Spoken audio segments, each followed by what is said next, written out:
காலையில பிரேக்ஃபாஸ்ட்டுக்கு ஹெவியா வேண்டாம், ஒரே ஒரு தோசை மட்டும் போதும்னு கேட்டாங்க. ஸோ அதையுமே பிளெயினா கொடுக்க வேண்டாம்னு சொல்லிட்டு 2 எக் போட்டு எக் தோசையா கொடுத்துட்டேன்.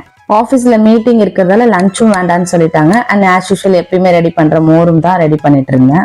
மோருக்கு வந்து கருவேப்பிலை, கொத்தமல்லி, இஞ்சி, ஜீரகம் இது எல்லாமே போட்டு தான் ரெடி பண்ணி கொடுப்பேன். எனக்கு வந்து குக்கும்பர் வந்து சால்ட்டும் பெப்பரும் போட்டு சாப்பிட்டாதான் பிடிக்கும். ஹஸ்பண்ட் வந்து ஆஃபீஸ்க்கு எடுத்துட்டு போறதால எதுவுமே போடாம அப்படியே கொடுத்துரு அப்படின்னு சொல்லுவாங்க.